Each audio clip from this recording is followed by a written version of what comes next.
वक्त है। ഞങ്ങളുടെ മിഷൻ ഫീൽഡിൽ വളരെ പ്രതികൂലം ഞങ്ങൾ നേരിട്ടിരുന്നു. മാനസികമായ ഇത്തിരി പ്രയാസത്തിലാണ് ഞങ്ങളുടെ ദേവദാസന്മാരൊക്കെ കടന്നു പോകുന്നത്. हमारी कई कलीसियाएं, हमारे कई प्रभु के दास लोग कई विरोध को वे अपने जीवन में, अपनी कलीसियाओं में सामना कर रहे हैं। बड़े दर्द और मुश्किल के अवसर में हम भी इन दिनों में हैं। മഹാരാഷ്ട്രയിൽ വളരെ സന്തോഷത്തോടെയാണ് ഞങ്ങൾ മിഷൻ ഫീൽഡൊക്കെ സന്ദർശിച്ചുകൊണ്ടിരുന്നത്. महाराष्ट्र के कई क्षेत्रों में मिशन कार्यों के संबंधित हम बड़े आनंद के साथ जाया आया करते थे।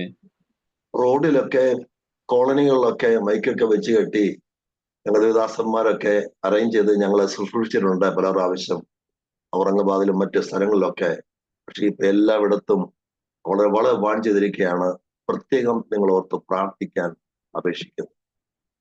और कई बार हम जब मिशन यात्राओं में जाया करते हैं, उन दिनों में, उन समयों में हम सड़कों में या खुले गलियों में प्रभु की वचन की सेवकाइयों को, प्रार्थना आराधना सभाओं को हम चलाया करते थे। परंतु इन दिनों में ऐसे सब क्षेत्र में लोगों को पहले से ही धमकियां दी गई हैं या उनको पहले से चेतावनी दी गई है कि ऐसे कार्यक्रमों को वो ना चलाए। കഴിഞ്ഞ ദിവസം കർത്തവദാസൻ പറഞ്ഞതുപോലെ നമ്മളെ വിളിച്ച് ഓരോ പദവിയിലാക്കി വെച്ചിരിക്കുമ്പോൾ ഈ സമയത്ത് മിണ്ടാതിരുന്നാൽ ദൈവം രക്ഷിപ്പാൻ ശക്തന നമ്മളെ ആക്കി വെച്ചിരിക്കുന്നത് മുട്ടുമടക്കാൻ, പ്രാർത്ഥിക്കാൻ, കരയുവാൻ, ഇടുനിൽപ്പാനൊക്കെയാണ്. ഒരു കാര്യം സത്യമാണ്, ദൈവം പ്രവർത്തിപ്പാൻ ശക്തി. और जैसे पिछले दिनों में प्रभु के दास ने बताया था कि जैसे परमेश्वर ने हमें अपने इस क्षेत्र में प्रभु के कार्य के लिए नियुक्त करके रखा है, और जैसे एस्तेर की पुस्तक में बताता है कि तू यदि इस समय में चुपचाप रहे तो परमेश्वर अपना छुटकारा, अपना कार्यों को दिखाने के लिए प्रभु सामर्थी है। लेकिन हमारी जिम्मेदारियों का या हमारे उत्तरदायित्व का क्या होगा? ഇതൊന്നും നമ്മുടെ മുഖത്തെ പുഞ്ചിരി ഒന്നും മാറാൻ പറ്റത്തില്ല. നമ്മളെ പുഞ്ചിരി കർത്താവിന്നാ വരുന്നത്. और ये सब सुनकर हमारे चेहरे की जो मुस्कुराहट है वो कोई भी दूर नहीं कर सकता, क्योंकि हमारा चेहरे में जो मुस्कुराहट होती है वो प्रभु की ओर से आता है। നമുക്കൊരു വാക്യം വായിക്കാം. 92 സങ്കീർത്തനം അതിന്റെ 12 വാക്യം. हम आए एक आयत को पढ़ेंगे, भजन संहिता 92 उसका 12 वचन। നീതിമാൻ പന പോലെ തഴയ്ക്കും, ലബാനൂരിലെ ദേവദാരു പോലെ വളരും. പറഞ്ഞു മാസ്റ്റർ। 92 സങ്കീർത്തനം धर्मी लोग खजूर के समान फूले फलेंगे, लबानोन के देवदार के समान बढ़ते रहेंगे। തഴയ്ക്കും വളരും. और यहाँ पर लिखते हैं कि वे फूले फलेंगे और वे बढ़ते भी रहेंगे। എല്ലാവരും തഴയ്ക്കത്തില്ല. പനയാണെങ്കിൽ തഴയ്ക്കും, നീതിമാനാണെങ്കിൽ തഴയ്ക്കും, തഴയ്ക്കും വളരും. ഇത് രണ്ടും വലിയ ഓർത്തോണം. നമ്മൾ ചുമ്മാ ഇരിക്കുന്നേ ഉള്ളൂ. हर कोई जन फूलने और फलने वाली अवस्थाओं में नहीं जाते हैं। यदि वे खजूर हैं या यदि वे एक धर्मी व्यक्ति हैं तो उनके जीवन में ऐसे अनुभवों को वो ले आ सकते हैं, अन्यथा ऐसी व्यर्थ समय बिताते हुए ऐसी बैठकर चले जाएंगे। ദൈവത്തിൽ വിശുദ്ധന്മാർക്ക് ധാരാളം പേരുകൾ നൽകിയിട്ടുണ്ട്. प्रभु का वचन में धर्मियों को या प्रभु के भक्तों के लिए अलग अलग नामों से उनको पुकारा गया है। വിശുദ്ധന്മാരെ, വിശ്വാസികളെ, ക്രിസ്തു വിശ്വാസികൾ, കുഞ്ഞാടുകൾ, ആട്ടിൻകൂട്ടം, മുന്തിരിവള്ളിയുടെ കൊമ്പുകൾ, ഇങ്ങനെ പല പേരുകൾ അറിയപ്പെടുന്നുണ്ട്. और उनको कई नामों से जाना जाता है। इस प्रकार कहलाए जाते हैं कि वे पवित्र लोग हैं, वे मेमने के समान हैं, वे विश्वासी कहलाए जाते हैं। ऐसे अलग अलग नामों से उनको पहचाना जाता है। മൃഗങ്ങളോടും സസ്യങ്ങളോടും കെട്ടിടങ്ങളോടും കൃഷിത്തോട്ടത്തോടും ഒക്കെ ഉപയോഗിച്ചിട്ടുണ്ട്. और कई बार उन्हें कई जानवरों से, कई ऐसे पेड़ पौधों से, कई ऐसे कृषि संबंधित फलवंत होने वाली चीजों से उनको तुलना किया गया है। ദൈവത്തോട് ബന്ധമുള്ള, പ്രാർത്ഥിക്കുന്ന, തഴച്ചു നിൽക്കുന്ന ഒരു വിശ്വാസിയെ സംബന്ധിച്ചിടത്തോളം ആത്മീയ വളർച്ചയും ശക്തിയും വെളിപ്പെടുത്താനാണ് ഈ രണ്ട് വിഷയങ്ങളുടെ പേരെടുത്ത് പറഞ്ഞിരിക്കുന്നത്. और एक परमेश्वर के दास दासी संबंधित या प्रभु के जो संतान जो ऐसे फलवंत होने वाली अवस्था हैं, उनको दर्शाने के लिए या उनके साथ तुलना करने के लिए ऐसे दो वृक्षों का नामों को बताए गए हैं। ശിഖരങ്ങളില്ലാതെ 100 അടി ഉയരം വരെ ഒറ്റത്തടി വളരുന്ന വൃക്ഷമാണ് ഈ ലബാനോൻ. ദേവദാരു, और ലബാനോൻ ദേവദാരു. लबानोन की देवदारू का खासियत यह है कि उनको कोई डालियाँ नहीं होता है, परंतु एक ही एक लकड़ी में बड़ी ऊंचाई लगभग 100 फुट की ऊंचाई तक वो चले जाते हैं। ऐसे है इस लबानोन की देवदार का खासियत। വൃക്ഷങ്ങളുടെ കൂട്ടത്തിൽ ഏറ്റവും രാജകീയ പ്രൗഢിയുള്ള ഒരു വൃക്ഷമാണ് ലബാനോനിലെ ദേവദാരു. അത്ര और പ്രൗഢിയാണ്. पेड़ों के साथ गिने जाने में सबसे बड़े घमंड के साथ, अहम के साथ और बड़े शान के साथ खड़े रहने वाला एक वृक्ष है ये लबानोन की देवदार। 120 അടി വരെ ഉയരത്തിൽ വിടുന്ന വൃക്ഷം 30 അടി വരെ ചുറ്റും വണ്ണമുണ്ട്. അത്ര പ്രൗഢിയാണ്. और लगभग 120 फुट ऊंचाई पे चले जाते हैं और लगभग 30 फुट चौड़ाई उसका होता है। इतना एक विशाल एक वृक्ष है ये। ഇതിന്റെ തടി ഗുണമേന്മയിലും സൗരഭ്യത്തിലും ബലത്തിലും ഈടിലും മറ്റെല്ലാ തടികളത്തിലും മികച്ചതാണ് ലബാനോനിലെ ദേവദാരു. और ये जो लबानोन के देवदार हैं वे अपने गुणवत्ता में और उनके जो जो कार्यशीलता है उन सब में बाकी और वृक्षों से बढ़कर उठकर खड़े रहते हैं। ഇത് സ്ട്രോങ് ആണ്, ഇതിന് ദീർഘായുസുണ്ട്. ये बहुत शक्तिशाली हैं और इसकी लंबी आयु होती हैं। ഈ രണ്ട് വൃക്ഷങ്ങൾ വിശ്വാസത്തിലൂടെ ഉപമിച്ചിരിക്കുന്നതുകൊണ്ട് ആദ്യ വൃക്ഷമായ പനയെപ്പറ്റി നമുക്ക് കുറച്ച് ചിന്തിക്കാം. और ये दोनों वृक्ष जो हैं एक विश्वासी के साथ तुलना किया गया है, इसलिए हम आए पहले खजूर के विषय में कुछ बातों को हम समझने की कोशिश करेंगे। ഒരു 20 മിനിറ്റ് കഴിയുമ്പോഴറിയാം നിങ്ങൾ പനയാണോ വാളംകുളം വാഴയാണോ തൊട്ടവാടിയാണോ നമുക്ക് അറിയാൻ പറ്റും. और एक अगला 20 मिनट के बाद हम ये बात में तय कर पाएंगे कि क्या आप खजूर के समान है या कोई ऐसे वृक्ष है जिसको छूने पर पहले ही गिर जाता है या कोई और वृक्ष के समान हो। വേദപുസ്തകത്തിൽ പലയിടങ്ങളിലും പനയെപ്പറ്റി പറഞ്ഞിട്ടുണ്ട്. परमेश्वर के वचन में कई जगह पर खजूर के वृक्ष के विषय में बताया जाता है। പുറപ്പാട് പുസ്തകത്തിലുണ്ട്, ആവർത്തനത്തിലുണ്ട്, ഉത്തമതത്തിലുണ്ട്, യെരമ്യാവിലുണ്ട്. ഇവിടെ എല്ലാം പനയെപ്പറ്റി ശക്തമായി പറഞ്ഞിട്ടുണ്ട്. और ये खजूर के विषय में जो है ये जो निर्गमन के पुस्तक में, व्यवस्था विवरण में और सबोपदेशक में ऐसे कई पुस्तकों में इसके बारे में बताते हैं। ഞാൻ കുറച്ച് കാര്യങ്ങൾ സംസാരിച്ച് കഴിയുമ്പോൾ നിങ്ങൾ നെഞ്ചത്ത് കൈവച്ചുകൊണ്ട് പറയാം, ഞാൻ പനയാണോ അതോ വേറെ ഏതെങ്കിലും വൃക്ഷമാണോ. और मैं कुछ बातों को बताने के पश्चात आप अपने अपने ही जीवन से ये बात से कहने पाए कि क्या आप खजूर के समान है या और कोई वृक्ष के जैसा है। ക്രിസ്തീയ ജീവിതം മനോഹരമായിരിക്കണം, ബ്യൂട്ടിഫുൾ ആയിരിക്കണം, കാണാൻ രസം വേണം. हमारे मसीह जीवन जो है वे सुंदर होना चाहिए। वे दूसरों को दिखाने के लिए एक आकर्षित एक अनुभव में रहना चाहिए। നമുക്ക് കണ്ണെത്താത്ത ദൂരത്തിൽ നല്ല വണിയണിയായി നിവർന്നു നിൽക്കുന്ന മരുഭൂമിയിൽ നല്ല സ്ട്രോങ് ആയി നിൽക്കുന്ന പന കാണുമ്പോൾ നമ്മുടെ കണ്ണിന് ഭയങ്കര ഇമ്പം, നല്ല സന്തോഷമാണ്. और हमारे आंख ना पहुंचने के ऐसे दूरी तक आमीन एक कतार पर रहने वाले बड़े सुंदर दिखने वाले ये खजूर के वृक्ष आमीन उन मरुभूमियों में देखे जाना बहुत आकर्षक लगता है। നിൽക്കുന്ന കാണുമ്പോൾ തന്നെ നമുക്കൊരു സന്തോഷമാണ്.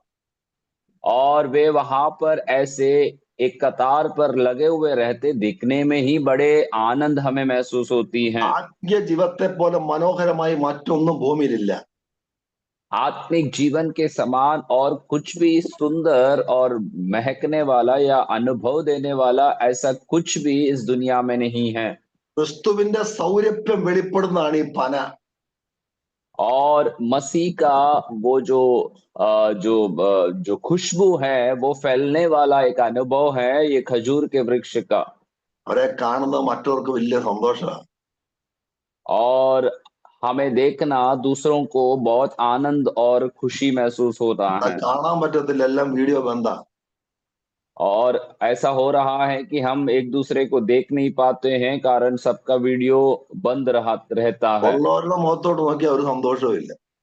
और जो लोग चालू करके बैठे हैं, उनके चेहरे पे देखने में कोई खुशी भी नहीं है।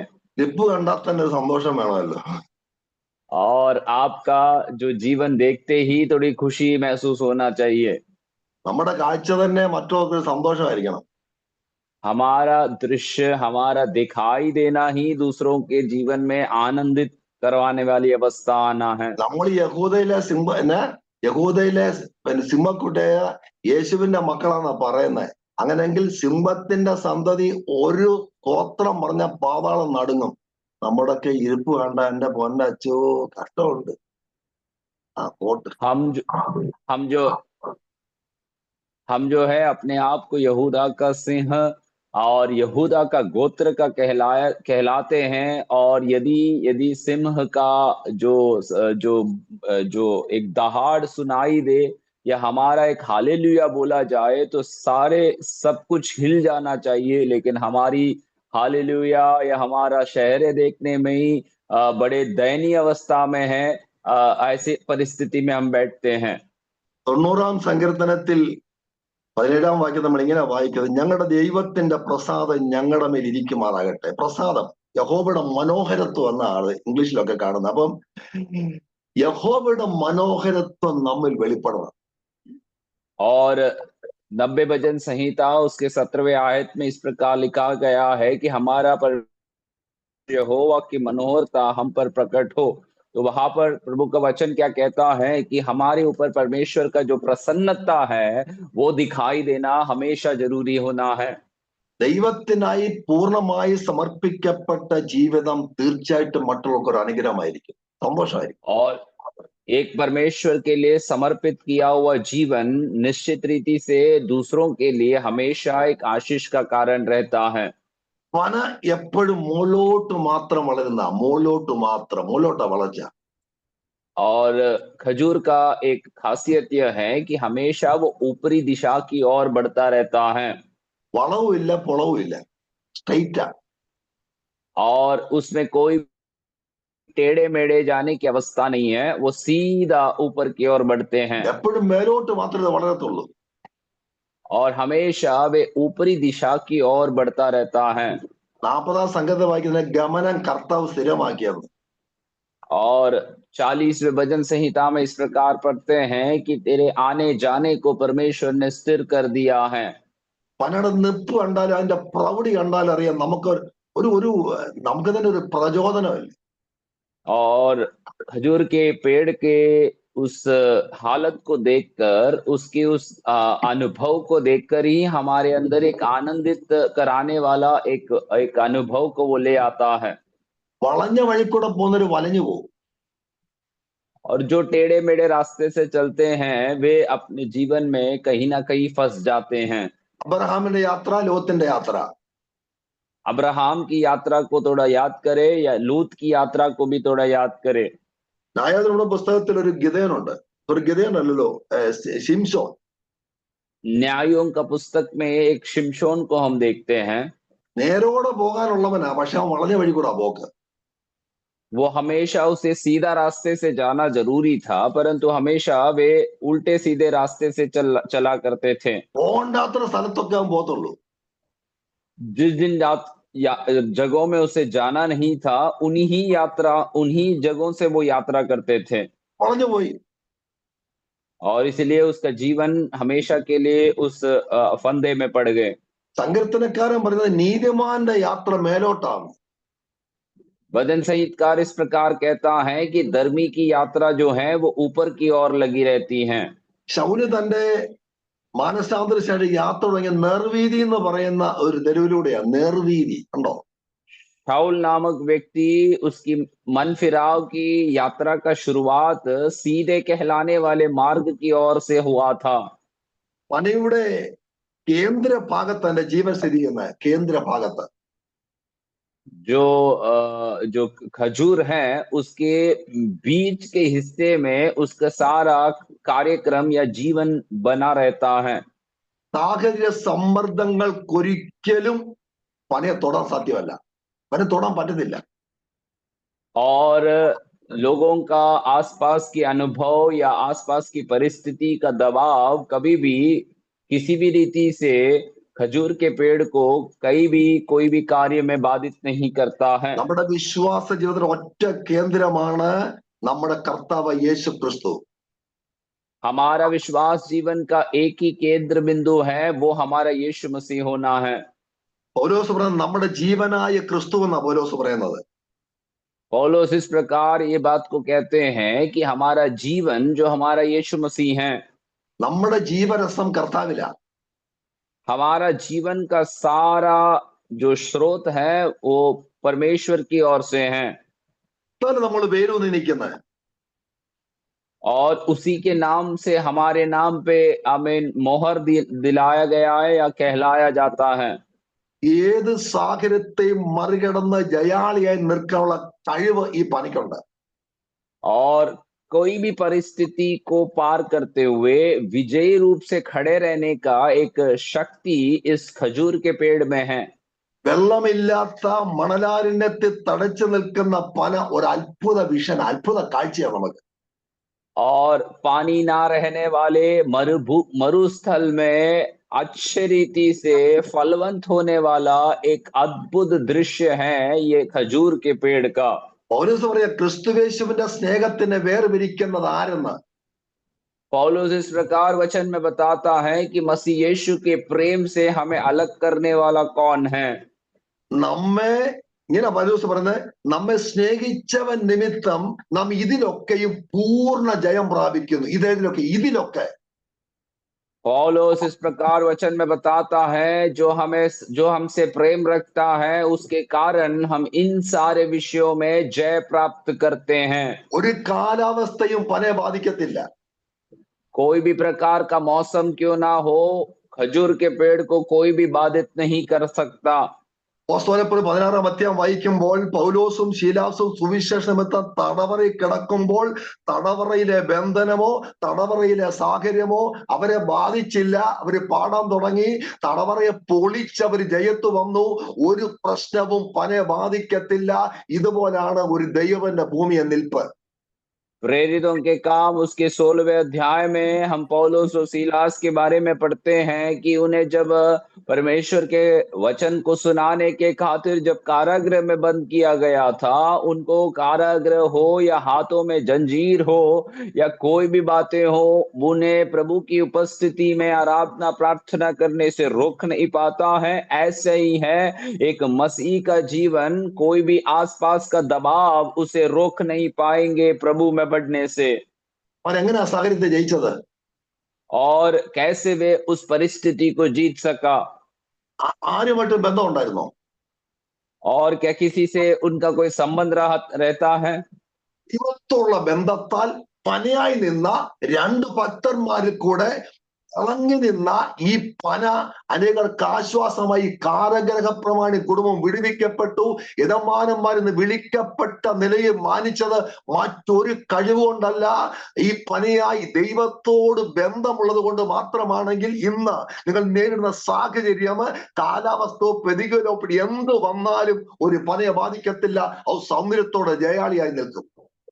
और हमें याद रखना है कि हमारे जीवन इस खजूर के समान, हमारे आसपास की परिस्थिति हमें हमारे बढ़ोतरी के लिए, हमारे हमें अच्छे विकास के लिए कोई भी बाधा ना लाते हुए, जिस प्रकार पौलुस और सीलास एक अच्छे खजूर के पेड़ के समान रहते हुए आमीन उस कारागृह में उनकी परिस्थिति से विपरीत वे प्रभु के आराधना स्तुति किए, तो वचन कहता है कि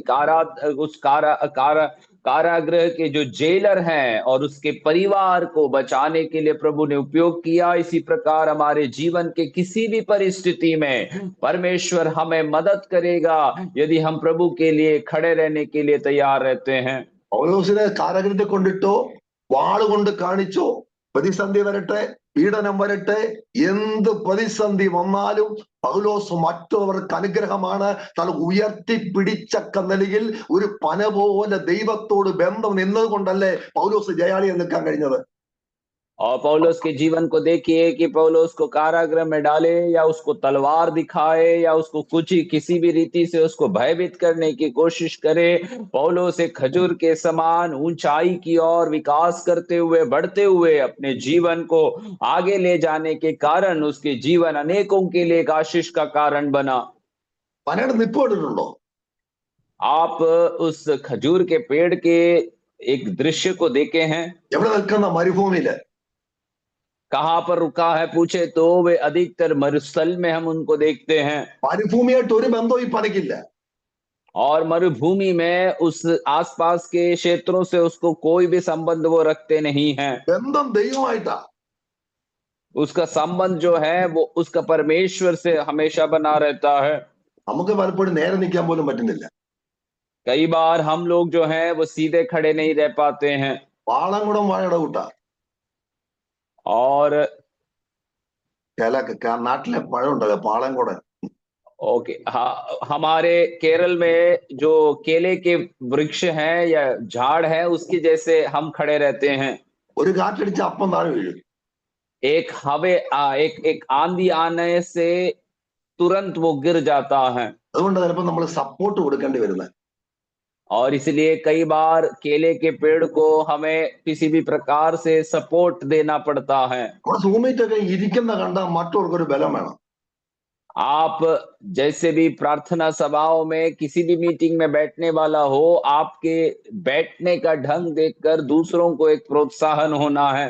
പാളംകുടം വാഴയ്ക്ക് സപ്പോർട്ട് കൊടുക്കുന്ന പോലെ കൈ കൊണ്ട് സപ്പോർട്ട് കൊടുത്താലേ നമ്മുടെ അല്ലെങ്കിൽ തല താഴെ കിടക്കും. और जिस प्रकार उस केले के पेड़ को हम जैसे सपोर्ट देते हैं या किसी भी प्रकार के मदद से उसको सीधा खड़े करने की कोशिश करते हैं, ऐसे हम यदि हमारे जीवन को ले जाए तो हम तुरंत गिर पड़ेंगे। നമ്മൾ നിസ്സാര വിഷയം വന്ന് നമ്മൾ വീണു പോകും.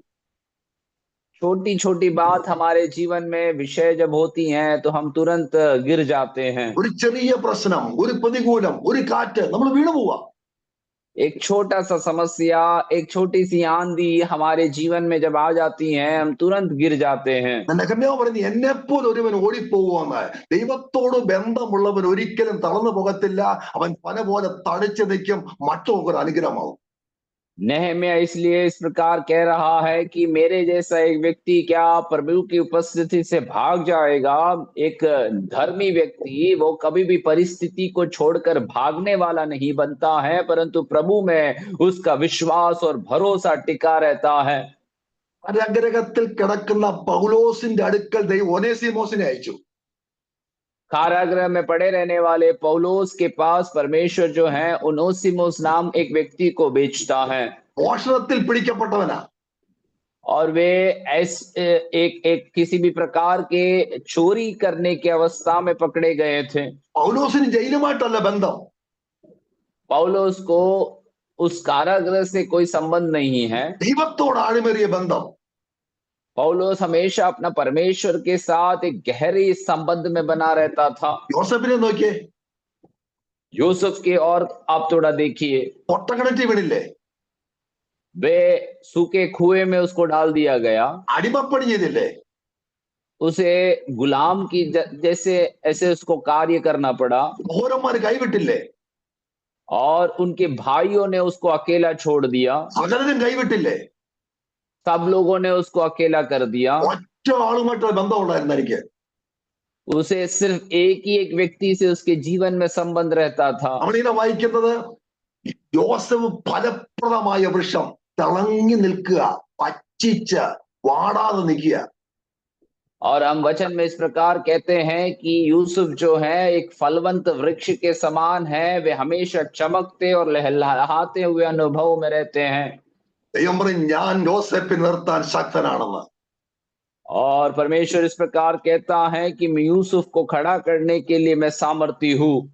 ദൈവം നമ്മളെ പീഡനമോ പ്രതിസന്ധിയോ കാലാവസ്ഥ പ്രതികൂലമോ കഷ്ടമോ ദുഃഖമോ ഒന്നും നമ്മളെ തളർത്തത്തില്ല. യോസേപ്പിനെ പോലെ വന്മ പടരത്തക്ക നിലയിൽ ഒരു ബന്ധം ദൈവമായിട്ടുണ്ടെങ്കിൽ തളർന്നു പോകാൻ ദൈവം അനുവദിക്കത്തില്ല. പന പോലെ അങ്ങ് തഴച്ചു വളരും. प्रिय लोगों, हमारे जीवन में किसी भी प्रकार की पीड़ा हो, किसी भी प्रकार की समस्या हो, किसी भी प्रकार की प्रतिकूल अवस्थाएं हो, हमें भी किसी भी प्रकार से वो रोक नहीं सकते हैं, हमें किसी भी प्रकार से वो नष्ट नहीं कर सकते हैं। परंतु जिस प्रकार यूसुफ का जीवन एक फलवंत अनुभव में रहा, वो एक भीत में फैलने वाले एक झाड़ी के समान उसका जीवन रहता है, वैसे हमारे भी जीवन यदि मसीह में हम स्थिर रहते हैं, गहराई संबंध में रहते हैं, तो हमारे भी जीवन फलवंत अवस्था में प्रभु हमको ले जा सकता है। നീതിമാൻ പന പോലെ തഴയ്ക്കും. एक धर्मी जो है वे खजूर के समान फूले फलेंगे। ഹബക്കൂക്കിന്റെ അധ്യായം 3-ാം പലരും നമുക്കിന്ന് വായിക്കുമ്പോൾ ഇങ്ങനെ നമ്മൾ വായിക്കുന്നത്.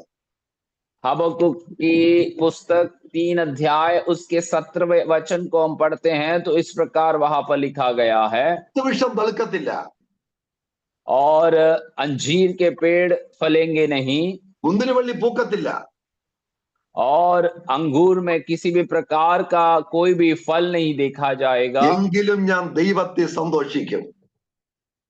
लेकिन मैं परमेश्वर में अपने आनंद को ढूंढूंगा। സാഹചര്യങ്ങൾ എത്ര പ്രതികൂലമായിരുന്നാലും, चाहे मेरी परिस्थिति कितना भी मेरा विरोध हो जाए, ഒരു വിശ്വാസി ദൈവീയത ഉറച്ചു നിൽക്കും. അതാണ് പന പോലെ തഴയ്ക്കും എന്ന് പറഞ്ഞ അർത്ഥം.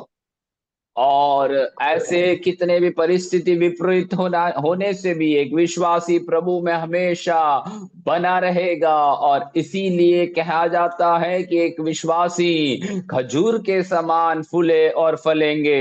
നമ്മൾ സാഹചര്യത്തിൽ തളർന്നു പോകുന്നവരാണോ? क्या हम हमारे आसपास की परिस्थिति को देखकर आसानी से थकने वाले हैं क्या? എന്നെ കേൾക്കുന്ന 47 പേരോട് ഞാൻ ഒരു കാര്യം പറയാ. ദൈവത്തോട് ഒന്ന് ആഴമേറിയ ബന്ധത്തിൽ നിന്നാൽ സാഹചര്യം നിങ്ങളെ തളർത്താൻ ദൈവം അനുവദിക്കത്തില്ല. തഴയ്ക്കുമാറ് കണക്ട് ചെയ്ത് നിങ്ങൾക്ക് ആവശ്യമുള്ള പോഷകങ്ങൾ തന്ന ശക്തിയോടെ ദേശത്ത് നിർത്തുവാൻ ദൈവം നമ്മെ ശക്തന മറന്നു പോകരുത്. मुझे सुनने वाले 47 सदस्यों से यह मैं कहना चाहूंगा कि यदि आप परमेश्वर के साथ एक अटूट संबंध में, एक गहरे रिश्ते में आप बने रहेंगे, तो आपकी परिस्थिति, आपके आसपास के दबाव के अनुभव आपको किसी भी प्रकार से गिरा ना सकेंगे। आप आमीन एक खजूर के समान फूलने और फलने वाली अनुभव में हमेशा आमीन बने रहने के लिए प्रभु आपको मदद करे। നമ്മളെ ബ്യൂട്ടിഫുൾ ആക്കുന്ന ദൈവത്തോടുള്ള ബന്ധമാണ്. हमें सुंदर बनाने वाला हमारा जीवन में प्रभु का साथ जो संबंध है उसी के वजह से है। ഞങ്ങൾ വിദേശത്തായിരുന്നപ്പോഴൊക്കെ ഈ ചൂട് സമയത്ത് ഷാർജയില് പനയുടെ തടിയിൽ പോയി കുറച്ചു നേരം നിന്നിട്ടുണ്ട്. അവിടെ ഇരുന്നിട്ടുണ്ട്. അത്ര പുൽമേടുകളെ പോലെ ഷാർജയിലുണ്ട്, ഗൾഫ് UAE-ല്. और हम जब विदेश में प्रभु की सेवकाई कर रहे थे उस समय में आमीन इस प्रकार खजूर के पेड़ के नीचे अच्छे गर्मी के समय में हम थोड़ा समय विश्राम किए हुए अनुभव को हम याद करते हैं। അത്ഭുതപ്പെടുത്തിയിട്ടുണ്ട് അതിന്റെ പച്ചപ്പ്. और उनका खजूर के पेड़ में वो जो हरी भरी अनुभवों को देखकर हमने बहुत बार आश्चर्य किया है। മണലിലാണ് നിൽക്കുന്ന, മണലില് ചുട്ടുപൊള്ളുന്ന മണലിൽ. बिल्कुल रेत में, अच्छे तपती हुई रेत में वो खड़े रहते हैं, അതിനുമായിട്ടാ ബന്ധം. लेकिन उसका संबंध किसके साथ है? ഒരു പന സാഹചര്യം തളർത്താത്തതുപോലെ ദൈവത്തോട് ബന്ധമുള്ളവരെ തളർത്താൻ ഒരിക്കലും ദൈവം അനുവദിക്കത്തില്ല. और जिस प्रकार एक खजूर को उसकी आसपास की परिस्थिति कभी भी थका ना देता है, उसी प्रकार परमेश्वर के साथ संबंध रखने वाला व्यक्ति को कोई भी परिस्थिति है उसे थकाएगा नहीं। തല ഉയർത്തിപ്പിടിച്ച് നിൽക്കും. उनका जो सिर है उसे ऊंचा कर कर रहते हैं वे। എത്ര സാഹചര്യം കൂടി യോസേപ്പ് കടന്നുപോയി. എവിടെയെങ്കിലും തല താഴ്ന്ന ദൈവം അനുവദിച്ചിട്ടുണ്ടോ? ഇല്ല. അവിടത്തെ തല താഴ്ന്നിട്ടില്ല. ഉയർത്തക്ക നിലയിൽ കാരകർ പ്രമാണിയുടെ അവിടെ ചെന്നാലും ജയിലിൽ എവിടെ ചെന്നാലും തല ഉയർത്തക്കതിൽ ജയിലിൽ പോലും ദൈവം മാനിച്ചത് ദൈവത്തോട് ഒരു ബന്ധം കൊണ്ടാണെങ്കിൽ അവിടെ നമ്മൾ കാണുന്നത് യോസേപ്പ് ഒരു നീതിമാനായി പന പോലെ തഴച്ചു നിന്ന ഒരനുഭവം ഉണ്ടെങ്കിൽ ഏത് പ്രതിസന്ധിയിലും ഏത് കഷ്ടതയിലും ഏത് പ്രതികൂലത്തിലും ദൈവമക്കളെ ഒരു പനയെ പോലെ നിൽക്കണമെങ്കിൽ ദൈവത്തോട് ആരുമറിയ ബന്ധം വേണം. और यूसुफ के जीवन में हम देखते हैं कि यूसुफ ने जितने भी अपने जीवन में समस्याओं को देखा, परंतु परमेश्वर के साथ एक आमीन एक गहरा संबंध होने के कारण उसके जीवन में किसी भी प्रकार की परिस्थिति में वे निराश नहीं हुए या वे गिर नहीं गए। ऐसे प्रभु के लोगों, यूसुफ के समान हमारे भी जीवन में प्रभु का साथ एक संबंध और एक गहरा रिश्ता हमारा होना जरूरी है। പുരുഷാരം യേശു യെരുശലേമിൽ കടന്നെന്ന് കേട്ടിട്ട് ഈന്തപ്പനയുടെ കുരുത്തോല എടുത്തുകൊണ്ട് അവനെ എതിരേൽപ്പാൻ ചെന്നു.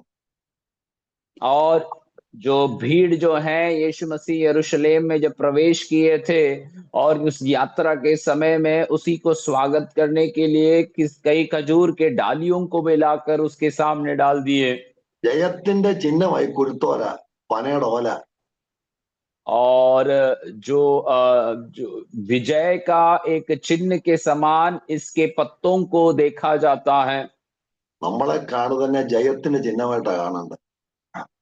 हमें जब लोग देखते हैं तो जय का एक चिन्ह के समान एक प्रतीकात्मक रूप में हमें लोग देखना है। ജയിക്കാൻ വേണ്ടിയല്ല നമ്മളെ വിളിച്ചത്. हमें परमेश्वर ने जय प्राप्त करने के लिए, विजय होने के लिए बुलाया है। ഞാൻ എന്റെ സഭയെ പണിയും പാതാള ഗോപുരങ്ങൾ ജയിക്കത്തില്ലെന്നാ പറയുന്നത്. यीशु मसीह इस प्रकार कहता है कि मैं अपनी कलीसियाओं को बनाऊंगा, अधोलोक का फाटक उस पर प्रबल नहीं होगा। ഈ പന ജീവരസം ഭൂമിക്കടിയിൽ മറഞ്ഞിരിക്കുന്ന സ്ഥാനത്തും വലിച്ചെടുത്ത് തിളങ്ങി നിൽക്കുന്ന. खजूर का एक खासियत यह है कि उसे जो पोषक पदार्थ मिलना है वे गहरे भूमि के भीतर से उसे खींचकर वे प्राप्त करते हैं, इसीलिए वे हमेशा लहलहाते हुए अनुभव में दिखाई देते हैं। ക്രിസ്തുവിൽ ആഴത്തിൽ വേരൂന്നിയ ജീവിതത്തിന്റെ ഒരു ചിത്രമാണ് ഇവിടെ കാണുന്നത്. यीशु मसीह में गहरे रूप से जड़ पकड़कर खड़े रहने वाला एक मसीह व्यक्ति का जीवन यहाँ पर दृश्य में दिखाई देता है। യോഹന്നാന്റെ സുവിശേഷം 15-ാം അധ്യായത്തിൽ 10 പ്രാവശ്യം പറയുന്നുണ്ട്, എന്നിൽ വസിപ്പിൻ, എന്നിൽ വസിക്കാൻ നിങ്ങൾ ഫലം കായ്പ, എന്നിൽ വസിപ്പിൻ, റിമൈൻ ഇൻ മീ. यूहन्ना के सुसमाचार उसके 15वें अध्याय में लगभग 10 बार यीशु मसीह इस बात को बता रहा है कि तुम मुझ में वास करो, और मुझ में वास करने वाला कभी भी आमीन भूखे अनुभव में नहीं रहता है, परंतु फलवंत अवस्था में पाया जाता है। നമുക്കറിയാം യോബിന്റെ മൊത്തം പോയി. हम जानते हैं अयूब के जीवन से उसका सब कुछ नष्ट हो गया, തിളങ്ങുന്ന യോബിന്റെ സകലവും നഷ്ടമായി. और चमचमाते हुए अयूब के जीवन में एक रात में सब कुछ नष्ट हो गए। ഏത് ബന്ധത്തിൽ യോബ് നിന്നത്? परंतु कौन सा संबंध में अयूब अपना जीवन को बनाए रखा था? പരാജയപ്പെട്ടോ? क्या वो अपने जीवन में निराश हो गए या എന്റെ ആട് പോയി, पराजित हो എന്റെ गए? കുതിര പോയി, എന്റെ സകലതും പോയി, എന്റെ വീടുപ്പുകാരൻ ജീവിച്ചില്ല പറയത്തക്ക നിലയിൽ ആടുമറിയ ബന്ധമുണ്ടായിരുന്നു കൊണ്ടല്ലേ അവസാനം അത്യാവശ്യം തിളങ്ങി നിൽക്കത്തക്ക നിലയിൽ ഇരട്ടി കൊടുത്തത് ദൈവത്തോളം ബന്ധം കൊണ്ടല്ലേ. उसके सारे जानवर, उसकी सारी संपत्ति नष्ट होने के समय में भी वे इस प्रकार कहते हैं कि मेरा उद्धारकर्ता आज भी जीवित है, और प्रभु का साथ वो गहरा संबंध में बने रहने के कारण अंत में आखिरी अध्यायों में अयूब का जीवन बड़े चमकने वाली अनुभव में सारी आशीषों को प्राप्त किया अनुभव में हम देख पाया है। ഇന്നത്തെ വചനത്തിലൂടെ ഞാൻ ആഗ്രഹിക്കുന്നതിനെ കേൾക്കുന്ന 40 ഡിവൈസിലുള്ള പ്രിയപ്പെട്ടവരെ, ദൈവത്തോളം ആഴമേറിയ ബന്ധത്തിന്റെ ഉടമയായി നീ മാറിയാൽ നീ ഒരിക്കലും പരാജയപ്പെടാൻ ദൈവം അനുവദിക്കത്തില്ല.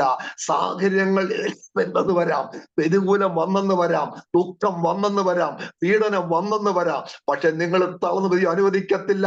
അടയ്ക്കത്തക്ക നിലയിൽ ആമേൻ ജയത്തിന്റെ ചിഹ്നം നിർത്തുവാൻ നിന്റെ ശക്തന പല സാഹചര്യമല്ല, ദൈവമാണ് നിന്നെ നിർത്ത യാഥാർത്ഥ്യം മറക്കരുത്. आज मुझे सुनने वाले सभी लोगों से मैं यही संदेश को बांटना चाहता हूं कि आप लोग आमीन आपके जीवन में आपकी परिस्थिति को देखकर नहीं परंतु परमेश्वर के साथ एक गहरे संबंध में आपके जीवन को आप बनाए रखते हैं तो हो सकता है कि समस्या आए, आंधी तूफान जैसे प्रश्न आपके जीवन में आ जाए, परंतु वो कोई भी आपको डुबाएगा नहीं, आपको गिराएगा नहीं, परंतु आप प्रभु में आशीषित होकर आनंदित होकर आगे बढ़ते रहने के लिए प्रभु आपको मदद करेगा। ദൈവസനെ മുഴങ്കാൽ മടക്കുന്ന ദൈവത്തിന്റെ പൈതലെ, ഈ ഭൂപരപ്പിനപ്പുറമായി അദൃശ്യനായ ദൈവത്തോട് ബന്ധം പുലർത്തി അവനിൽ വസിച്ചുകൊണ്ട്, അവന് പേരൂന്ന് അവന്റെ വചനത്തിൽ വസിച്ചുകൊണ്ട് ഒരു പനയെ പോലെ തഴച്ചു നിന്നാൽ നമ്മുടെ സഭയ്ക്ക് നമ്മൾ അനുഗ്രഹമായി മാറും, നമ്മുടെ സാഹചര്യം അനുഗ്രഹമായി മാറും. തിളങ്ങി നിൽക്കത്തക്ക നിലയിൽ അനേകർക്ക് തണലേകുവാൻ, ആശ്വാസം പകരുവാൻ, അനേകരെ ബലപ്പെടുത്തുവാൻ കർത്താവ് ഇടയാക്കി മാറ്റും. और प्रभु के लोगों, यदि हम परमेश्वर के साथ एक अच्छे संबंध में, गहरे संबंध में बने रहेंगे, एक खजूर के समान एक गहराई में प्रभु के साथ रिश्ते रिश्ते में रहते हैं, तो अनेक लोगों के लिए हमारे जीवन एक आशीष का कारण बनकर, अनेक लोगों को हमारे जीवन से निकलने वाली एक आश्वासन, एक ठंडक के अनुभव को पहुंचाकर हम अपने जीवन में चमक कर, आमीन, अपने जीवन में आशीष का कारण होकर हम अपने जीवन को आगे ले पाएंगे। പൗലോസ് പറയുന്നു, ഇപ്പോഴുള്ളതിനോ വരുവാനുള്ളതിനോ കഷ്ടതയ്ക്കോ പട്ടിണിക്കോ ആപത്തിനോ വാളിനോ ക്രിസ്തുവേശുവിന്റെ സ്നേഹത്തും വേദനിക്കാൻ സാധ്യമല്ല. ഏതെവിടെ പോലും ഞാൻ പന പോലെ ഞാൻ തടച്ചു നിൽക്കും, കാരണം എന്റെ ബന്ധം ദൈവമായിട്ടാണ്. और पौलुस इसलिए कहता है कि आज अभी की अवस्था हो या आने वाली समस्याएं हो, जो भी परिस्थिति हो, मसीह के प्रेम से हमें अलग करने वाली कोई भी बात नहीं होगा। हमें आने वाले समय में भी क्यों ना हो, हमेशा हम प्रभु के लिए आमीन आशीषित और अनुग्रह के रूप में हम आगे बढ़ते रहेंगे। നമുക്ക് നമ്മുടെ സംഘടനയുമായിട്ടാണോ ബന്ധം? क्या हम अपने संस्था से अपना संबंध रखे हुए हैं? ബന്ധുക്കളുമായിട്ടോ, നമ്മുടെ അപ്പനുമായിട്ടാണോ? क्या हम अपने माता पिता या हमारे सगे संबंधी से हमारा रिश्ता है? ഞാൻ ബൈബിൾ കോളേജിൽ പോയപ്പോൾ എന്നെ സഹിക്കാൻ ആരുമില്ലായിരുന്നു. എന്റെ ഒരു ആദ്യത്തെ 2 വർഷം കഠിനമായിരുന്നു. मैं जब बाइबल कॉलेज में पढ़ाई करने के लिए गया तो मेरे सहायता करने के लिए कोई नहीं था। मेरे पहले 2 वर्ष बड़े कठिन अवस्था में मैंने बिताया है। അപ്പം എല്ലാ വെള്ളിയാഴ്ചയും രാത്രി ഞാൻ പ്രേയർ റൂമിൽ കാണും. इसलिए हर शुक्रवार रात के समय हम प्रार्थना करने वाले उस कमरे में बैठे रहते थे। അപ്പൊ ഞാനിങ്ങനെ ആ പ്രാർത്ഥനാ റൂമിൽ, പ്രയർ റൂം ഉണ്ട്, പ്രാർത്ഥനാ റൂമിൽ ഏതാണ്ട് രാത്രിയില്ല കോണ സമയത്ത് ഒരു ഏങ്ങലടി കേട്ടി ഞാൻ.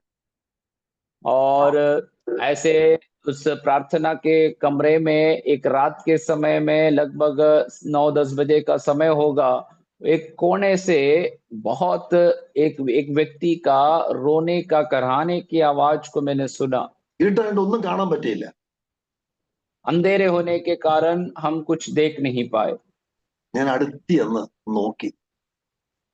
मैं थोड़ा करीब जाकर उनको देखा ഒരു പ്രശസ്തരായ ദേവദാസന്റെ മോനെ.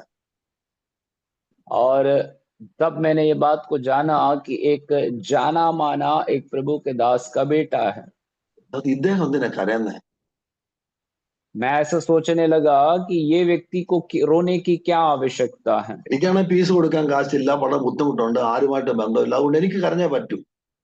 और मेरी परिस्थिति में मुझे फीस देने के लिए कोई पैसा नहीं है, मुझे किसी से संबंध नहीं है, इसलिए मुझे प्रभु के पास बैठकर रोना ही आवश्यक है। ഡൽഹി പട്ടണത്തിൽ തിളങ്ങി നിൽക്കുക അദ്ദേഹം. आज वो प्रभु का दास जो है दिल्ली शहर में बड़े चमकने वाली अनुभव में खड़ा है। എന്റെ സെമിനാരിയിലെ 4 വർഷം എന്നെ ആ സെമിനാരിൽ തിളങ്ങി നിൽക്കുമാറാക്കിയത് ഈ രാത്രിയിലത്തെ എന്റെ ദൈവത്തുള്ള ബന്ധമാണ്. മറ്റൊരു കഴിവ് എനിക്ക് പറയാനില്ല, നോളജ് ഇല്ല, ബുദ്ധിമുട്ടാണ്, ആരും സഹായിപ്പാനില്ല. ആ ബന്ധം അങ്ങനെ ദൈവമക്കളെ, എന്നെയും നിങ്ങളെയും ഒരു സാഹചര്യവും തളർത്താൻ ദൈവം അനുവദിക്കത്തില്ല. ഒരു പന പോലെ തടയ്ക്കത്തക്ക നിലയിൽ സാഹചര്യങ്ങളുടെ മധ്യത്തിൽ നമ്മൾ തളർന്നു പോകാതെ ക്ഷീണിച്ചു പോകാൻ നിൽക്കണമെങ്കിൽ ഒറ്റ ബന്ധമുള്ളൂ, ദൈവത്തോടുള്ള ആഴമേറിയ ബന്ധം. मेरे उस सेमिनारी के 4 वर्ष मुझे अच्छे अनुभव में जाने के लिए प्रभु ने मुझे मदद किया, और मुझे पढ़ाई लिखाई या बुद्धि ज्ञान ज्यादा कहने के लिए नहीं था, परंतु इस रात की प्रार्थना ने मुझे वहां पर स्थिर रहने के लिए मदद किया। इसलिए एक बात को मैं आपसे कहना चाहूंगा, एक ही एक संबंध हमें प्रभु में जो गहरा रीति से हम प्राप्त करते हैं या बनाए रखते हैं, वही हमें हमारे जीवन के हर एक समस्याओं में खड़े रहने के लिए मदद कर सकता है। മണ്ണിനടിയിൽ മറഞ്ഞു കിടക്കുന്ന സ്ഥാനത്തുനിന്ന് വെള്ളവും ലവണങ്ങളും വലിച്ചെടുത്ത് വെളിപ്പെടുത്താനുള്ള കഴിവ് ഭയങ്കര കഴിവാ പനയ്ക്ക്. और खजूर के अंदर एक बड़ा सा एक ऐसा एक अनुभव है कि वे मिट्टी के गहरे स्थानों में जाकर उसी के लिए जो पोषक पदार्थ हैं या पानी की मात्राएं जो हैं वे अपने खींच कर लेकर, आमीन, उसी के अंदर फल को लेकर आते हैं, और इसका जो एक सामर्थ है वो बड़ा है। അത് വലിച്ചു കുടിച്ച് വേണം നമ്മൾ ഇവിടെ നിൽക്കാൻ. और हम भी इसी प्रकार से गहरे संबंध में जाकर हमारे जीवन में जो आत्मिक रीति से आवश्यकता जो है वो पीकर हम इस स्थान में खड़े रहना है। മരുഭൂമിയുടെ ഒട്ടകപ്പുറത്ത് യാത്ര ചെയ്ത് ഒത്തിരി യാത്രികരുണ്ട്. मरुस्थल में ऊंट के ऊपर बैठकर यात्रा करने वाले बहुत यात्री लोग होते हैं। അവർ ക്ഷീണിക്കുമ്പോൾ ക്ഷീണം മാറ്റുന്ന പനയുടെ കീഴിലാ. और जब वे लोग थक जाते हैं तो अपने थकावट को दूर करने के लिए वे खजूर के पेड़ के नीचे बैठे रहते हैं। അതിന്റെ കീഴിലെ ഈ പഴം പറിച്ചവർ തിന്നും. और खजूर के पेड़ के नीचे बैठकर उसी में से निकलने वाले फल को तोड़कर वो खाते हैं। നമ്മൾ മറ്റുള്ളവർക്ക് ആശ്വാസമായിരിക്കും. हम और आप एक दूसरे के लिए एक आश्वासन का कारण बनना है। ദൈവത്തിന്റെ കൃപ നമ്മളിലൂടെ വടിഞ്ഞൊഴുകണം. परमेश्वर का अनुग्रह हमारे जीवन से बढ़कर निकलना है। ക്ഷീണിക്കുന്ന അനേകർക്ക് നമ്മൾ ഒരു ആശ്വാസമായി തടഞ്ഞു നിൽക്കണം. थके हुए अनेक लोगों के लिए एक आश्वासन के समान हमें रहना है। നമ്മുടെ ജീവിതത്തിന്റെ ആത്യന്തിക ലക്ഷ്യം എന്ന് പറയുന്നത് അനേകരെ ക്രൂശിലേക്ക് നടത്തുക എന്നുള്ള, രക്ഷകനിലേക്ക് നടത്താൻ നമ്മുടെ കഴിവുകൊണ്ട് പറ്റത്തില്ല. നമ്മൾ ദൈവത്തോട് എന്നൊരു പനയെ പോലെ വേര് കടന്ന് യേശുവിൽ ചെന്ന് നിൽക്കണം. നമ്മുടെ പേര് എവിടാ? हमारे जीवन का सबसे बड़ा और सबसे अहम लक्ष्य यह होना है कि जिस प्रकार खजूर के पेड़ गहराई पे जाकर अपना रस को ढूंढते हैं, उसी प्रकार यीशु मसीह में गहरा रिश्ता हमारा बनाकर हमें दूसरों के लिए एक आश्वासन का कारण हमें बनना है। നമ്മൾ പറയല്ലേ, അദ്ദേഹം എനിക്കൊരു ബലമായിരുന്നു, അദ്ദേഹം ഒരു ആശ്വാസമായിരുന്നു, അതിന് പനയാ. അദ്ദേഹം എനിക്കൊരു വലിയ തണുപ്പായിരുന്നു, അദ്ദേഹം എനിക്കൊരു വലിയ പ്രചോദനമായിരുന്നു, നമ്മളൊക്കെ പറയാറില്ലേ? हम कई बार ऐसे एक दूसरे के बारे में बोलते हैं कि वो व्यक्ति मेरे लिए बड़ी आश्वासन का कारण रहा है, वो व्यक्ति मेरे जीवन में ठंडक देने वाला कार्यों को किया है, और ऐसे कई बार कईयों के बारे में हम बताते हैं। അവിടെ വാക്കുകൾ, അവരുടെ ഇടപെടൽ അവിടെ അല്ല, അവര് നിൽക്കുന്നത് ഇവിടെയാണെങ്കിലും ബന്ധം ദൈവമായിട്ട് പനയെ പോലെ നിൽക്കുക, ജീവരസം വലിച്ചെടുത്താണ് നിൽക്കുന്നത്. और उनका जो बोलना है, उनका व्यवहार जो है, वे सब हमें एक ठंडक देने वाली अनुभवों को ले आता है। और ऐसा जब वे करते हैं, हमेशा याद रखना है कि वे अपने आप से नहीं, परंतु वो गहरे संबंध जो प्रभु के साथ वो बनाए रखते हैं, उसी के खातिर वे कर पाते हैं। ദൈവത്തിലേക്ക് കടന്നു വന്ന നവോമി,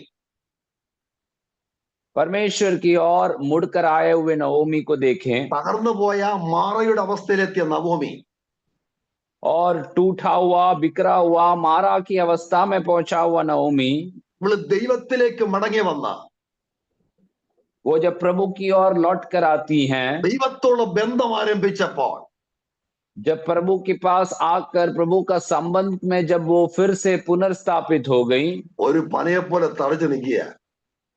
अब यहाँ पर उसे देखिए कि वे खजूर के समान एक फलवंत अवस्था में पाई जाती हैं। അവിടെ മാറായതയോ മധുരമാക്കി തിളങ്ങി നിൽക്കുമാറാക്കി. उसका मारा को परमेश्वर ने मधुर अनुभव में बदल दिया और उसको चमकने वाली हालत में खड़ा किया है।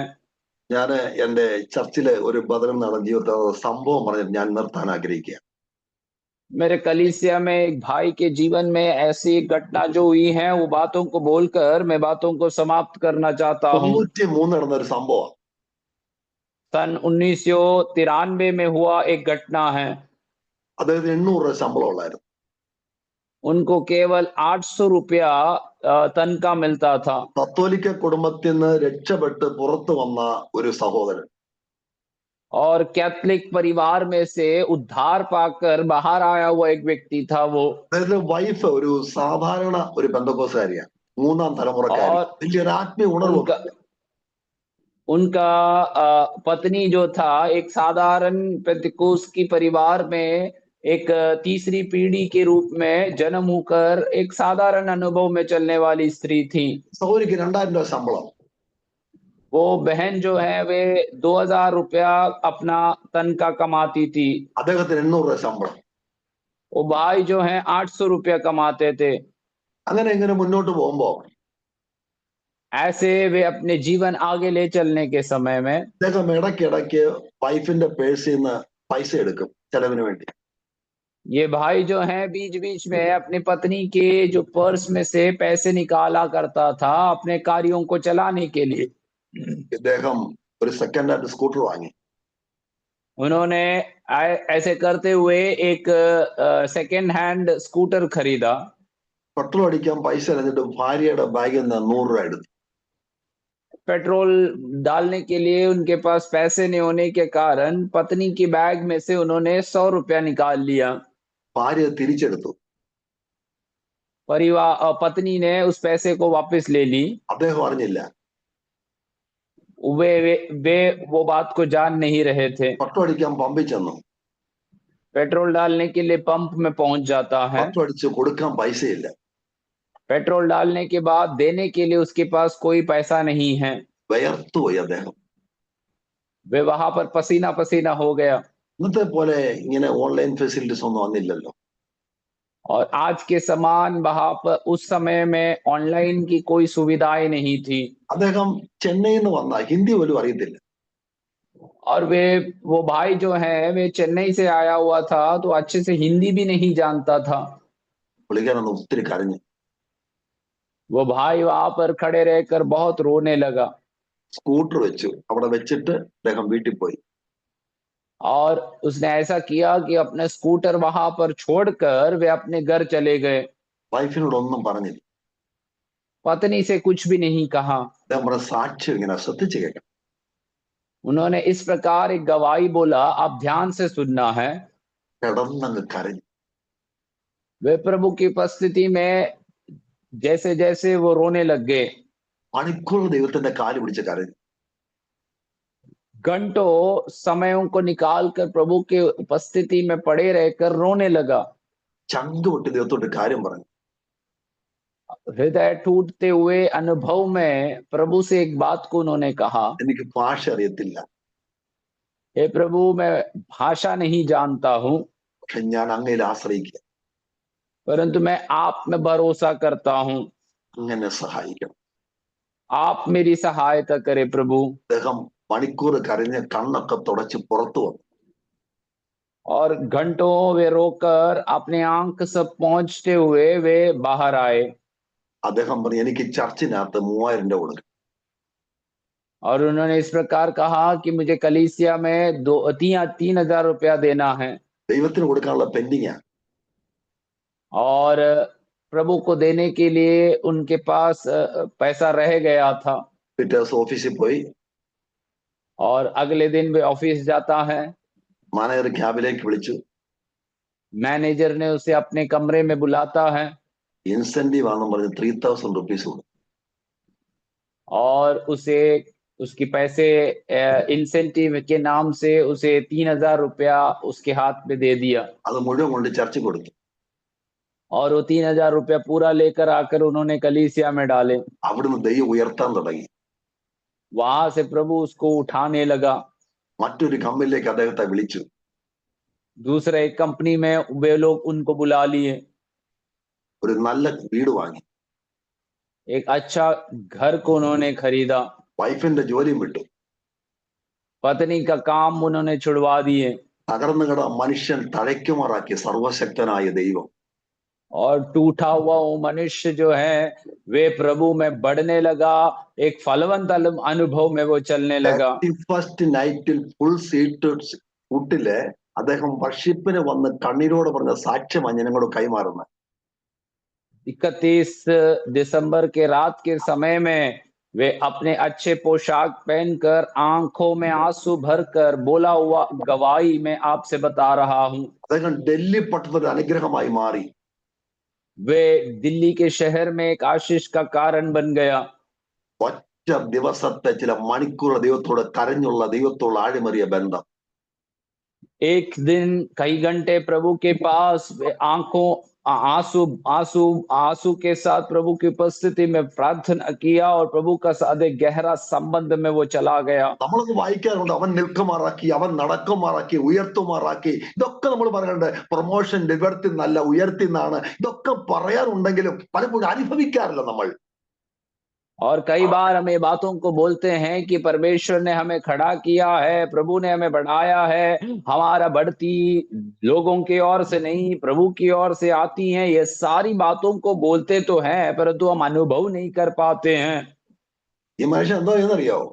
ഈ ബ്രദറ് പുള്ളിക്കാരൻ ഇഷ്ടം പോലെ സമ്പാദിച്ചു, ജോലി വിട്ടിട്ട് ഈ ദൈവത്തെ സേവിക്കണം പറഞ്ഞ നാട്ടിൽ പോയി കർത്താവിന്റെ വേല ചെയ്യുക. സ്തോത്രം. ഈ ദൈവം और ये भाई ने क्या किया आप जानते हैं, बहुत सारे पैसे कमाकर अब अपने कामकाज को छोड़कर केरल में जाकर प्रभु की सेवकाई को वो कर रहा है।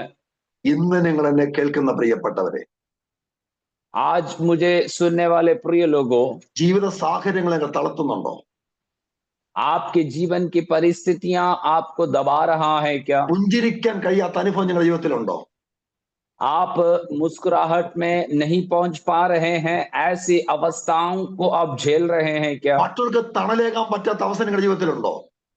दूसरों के लिए एक आशीष का कारण ना बन पाने वाली ऐसी परिस्थितियों में आप फंसे हैं क्या? ശുശ്രൂഷയിൽ മുരടിപ്പുണ്ടോ? आपकी सेवकाई के क्षेत्रों में आप मुरझाने वाली अवस्थाओं को देखते हैं। സഭ വളരുന്നില്ലേ? क्या आपकी कलीसिया बढ़ नहीं रहा है? ഉറവിടം ദൈവ. आपका जो संसाधन है वो प्रभु की ओर से है। ഒന്ന് കരയാൻ തയ്യാറാണോ? क्या आप प्रभु के पास रोने के लिए तैयार होंगे? പേര് കടന്നു ചെല്ലണം. നിങ്ങൾക്ക് ഓരോരുത്തർ പേര്. നമ്മുടെ അടിസ്ഥാനം എന്തുവാ? നമ്മുടെ വീടിന്റെ അടിസ്ഥാനം എന്തുവാ? അല്ലെങ്കിൽ ഒരു വിഷത്തിന്റെ അടിസ്ഥാനം എങ്ങനെയാ? ഒരു കാറ്റ് വന്നാൽ മറിഞ്ഞ പാളയംകുടം വഴ പോലെ തളർന്നു നിൽക്കേണ്ട ജീവിതമാണോ നമ്മൾ തണയ്ക്കേണ്ടവരല്ലേ? നമ്മൾ മറ്റവർക്ക് ആശ്വാസം കൊടുക്കേണ്ടവരല്ലേ? നമ്മുടെ സൂക്ഷ ബലപ്പെടുത്തേണ്ടവരല്ലേ? നമ്മൾ മറ്റവരെ മുറിക്കേണ്ടവരല്ലല്ലോ. നമ്മൾ മറ്റവർക്ക് ബലമേകണമെങ്കിൽ ആ ബലം നിന്റെ അല്ല, ദൈവത്തിന് മനസ്സിലാക്കി അടിസ്ഥാനമുള്ളവരായി പ്രാർത്ഥിക്കാൻ തുടങ്ങിയാൽ ചരിത്രം മാറ്റാൻ ദൈവശക്തനാണ്. आमेन। हम और आप जो है वो दूसरों को बल प्रदान करने वाले, दूसरों के जीवन में आशीष का अनुभव लाने वाले। आमीन। छोटी सी समस्याएं, छोटी सी तकलीफें आने के समय में केले के वृक्ष के समान टूटकर गिरने वाला नहीं बनना है, परंतु प्रभु में गहरा रिश्ता को रखते हुए, जड़ पकड़ते हुए आमीन फल को लाने वाले अनुभव में बनने के लिए प्रभु ने हमें बुलाया है। एक बार एक बहन को, एक आंटी को हमने मिला और बड़े चमकने वाले अनुभव में वो खड़ी थी। उनके चेहरे में कितनी रोशनी दिखाई दे रही है 70+ और लगभग 70 उम्र के ऊपर उनकी उम्र होगी। ഞാൻ ചോദിച്ചു, ആന്റി എന്തെങ്കിലും അസുഖമുണ്ടോ? നല്ല സന്തോഷത്തോടെ തിളങ്ങി നിൽക്കുന്ന എല്ലാം എനിക്കുണ്ട്, പക്ഷെ അതല്ല എന്നെ നിർത്തുന്നത്, എന്നത്തും ദൈവത്തോളം എന്റെ ബന്ധമാണ്. ആ പുഞ്ചിരി, ആ മുഖത്തെ പുഞ്ചിരി, ആ ലാവണ്യം, ആ തേജസ്, ആ കൃപ ആകർഷിച്ചു പോകും. ഇതാ പണിയുടെ രഹസ്യമെങ്കിൽ ഇന്ന് പകൽക്കാലം ചിലതുണ്ട് കാലുവയ്യ, മുട്ടുവയ്യ, തലവയ്യ, ഇതൊക്കെ പറഞ്ഞ് വല്ലാത്തതാ. സ്തോത്രം. പണ്ടൊരിക്കലും കണ്ട് ഞാൻ കേട്ട്, ഞാൻ സീനിയർ സിറ്റിസനാ, ഞാൻ പോക്കാന്ന്. സ്തോത്രം. ഏറ്റവും വില സീനിയർ സിറ്റിസനാ. ഞാൻ പറയട്ടെ, നമ്മളെ തളർത്തുന്നത് നമ്മുടെ രോഗമല്ല, നമ്മളെ തളർത്തുന്ന നമ്മുടെ സാഹചര്യം. ഇടം കൊടുക്കരുത്. ദൈവത്തോളം ബന്ധം നിന്നെ ശക്തീകരിച്ചു നിർത്തും. അതാണ് ദൈവത്തിന്റെ ബലം. हमेशा हमें याद रखना है कि हमारा जो प्रभु है हमारे जीवन में हमेशा हमें आनंद की परिस्थिति से हमें ले चलता है। हमें थकाने वाला हमारा कोई शरीर का अनुभव को हमें बढ़ा चढ़ा कर ना देखते हुए प्रभु की ओर से हमारी आनंद को, प्रभु की ओर से हमारी सामर्थ को हमें प्राप्त करते हुए अपने जीवन को आगे ले चलते रहना है। 47 പന ഇപ്പം 41 മാറി. 43 जो खजूर के वृक्ष थे अभी 41 में बदल गया। എത്ര പന കിടന്ന് ഉറങ്ങുന്ന എനിക്ക് അറിയത്തില്ല. സ്തോത്രം. നമ്മൾ പനയായിട്ട് നിൽക്കണം. ഈ 41 പനയായിട്ട് നിന്നാൽ നമ്മൾ കൂടെ ചിലൊക്കെ പ്രവർത്തിപ്പാൻ കർത്താവ് ശക്തനാ. നമ്മൾ പ്രാർത്ഥിച്ചുകൊണ്ട് എന്തെങ്കിലുമൊക്കെ നടക്കണം. എന്തെങ്കിലും ചെയ്യണമെങ്കിൽ ബന്ധം വേണം. ദൈവമായിട്ടുള്ള ബന്ധം, ആഴമേറിയ ബന്ധം ഉടമയായിട്ട് മാറിയാൽ നമ്മൾ ഈ പ്രാർത്ഥനാ ഗ്രൂപ്പൊക്കെ ചലിക്കാൻ തുടങ്ങുന്നേ, പ്രവർത്തിക്കാൻ തുടങ്ങും. ഇതിനെ ചലിപ്പിച്ചതാരാ? നമ്മളെ ചലിപ്പിക്കുന്ന ആരാ? ഇതിനോട് പറഞ്ഞ ഈ ബലത്തോടെ നിങ്ങൾ പോയി. ഏത് ബലമാ? ഇതേവന്റെ ആണോ? എടുത്തുണ്ടെന്നല്ലായിരുന്നോ? സഹോദരൻ, എന്നെ ശക്തനാക്കുന്നവൻ മുഖാന്തരം നിൽക്കണം. എന്നെ ശക്തനാക്കുന്നവൻ മുഖാന്തരം ഞാൻ തിളങ്ങി നിൽക്കുമെന്ന്. അതെ, ഞാൻ അങ്ങനെ ആക്കിയതാ കേട്ടോ. സ്തോത്രം. ഈശ്വര. प्रभु का वचन में हम देखते हैं कि हम और आपके जीवन में हम यदि एक सच्चे खजूर के समान हमारे जीवन को हम ले चलेंगे तो हमारा जीवन भी दूसरों के लिए आशीष का कारण बनेंगे। हमारे ये प्रार्थना का समूह जो है हलचल में आ जाएगा। प्रभु का बड़े बड़े कार्य हमारे जीवन से होने लगेंगे। जिस प्रकार वचन में कहता है, जो मुझे सामर्थ्य देता है उसके द्वारा मैं जय प्राप्त करते जाऊंगा। ऐसा अनुभव हमारे जीवन में आना है तो प्रभु के साथ एक गहरा एक संबंध में हमें बढ़ते रहना जरूरी है। മരുഭൂമിയിലെ പന പോലെ നിൽക്കണം നമ്മൾ. ചൂടടിച്ചാലും ഉഷ്ണം തട്ടിയാലും പേടിക്കാതെ തിളങ്ങി നിൽക്കണം. और मरुभूमि के खजूर के समान हमें चाहे धूप लगे या हमारे ऊपर कोई भी प्रकार की दबाव पड़े तो भी हम बड़े चमकने वाले अनुभव में रहना है। അവക്കൊക്കെ പറഞ്ഞ പോലെ തന്നെ മാൻപേട കാൽക്ക് തുല്യമാക്കി അവൻ നിൽക്കുമാറാക്കുന്ന. और जिस प्रकार हबक्कुक कहता है कि हिरनियों के पैरों के समान मेरे पैरों को वो बदल कर मुझे वो खड़ा करता है। നമുക്ക് ദിവസത്തിലേക്ക് അടുത്തിയല്ല. हम प्रभु की ओर, हम प्रभु के निकट पहुंचेंगे। Who is the resources? हमारा संसाधन कौन कहां से है? എന്നും വെളുപ്പിനെ രാവിലെ ദാവീദ് മുട്ടുമേ നിൽക്കും. हर दिन सवेरे दाऊद प्रभु के चरणों में बैठता है। ദൈവത്തോട് പറയും, प्रभु से कहता है वो, നീ എന്റെ ബലമാണ്, तू मेरा बल है प्रभु। എന്റെ കോട്ട, എന്റെ മറുപടി, എന്റെ ശൈലം, എന്റെ കൊമ്പ്, എന്റെ പാറ, എന്തല്ല അത്. സ്തോത്രം. ഈ ബന്ധത്തിലാ ദാവീദ് തിളങ്ങി നിന്നത്. ഗോലിയാത്തിന് വീഴാതെ ഈ ബന്ധത്തില അവനത് ദൈവനാമത്തിലാ. സ്തോത്രം. ഒരിടത്തും പതറാതെ നിർത്തിയത് ദൈവമാണെങ്കിൽ ദാവീദ് ഒരു പണിയെ പോലെ നിന്നതെങ്കിൽ നമുക്കും സ്ട്രോങ് ആയിട്ട് നിൽക്കും. ഇനിയുള്ള ആയുസ് ഒരു സ്ട്രോങ് ആയിട്ട് നിൽക്കുന്ന ഒരു ആശ്വാസമായി, ഒരു അനുഗ്രഹമായി, തിളങ്ങി നിൽക്കത്തക്ക നിലയിൽ ഒരു പണിയെ പോലെ തയ്യർത്തിൽ ആയിരിക്കുന്ന ഫീൽഡിൽ ഏൽപ്പിച്ചു കൊടുക്കാം. ഈ വചന കർത്താവ് അനുഗ്രഹിക്കട്ടെ. Thank you pastor Sajan. God bless you. എന്നെ ശ്രദ്ധിച്ചതിനായി സ്തോത്രം. ഞങ്ങൾക്ക് വേണ്ടി പ്രാർത്ഥിക്കണം. Thank you very much. God bless you. आमीन। Praise the Lord.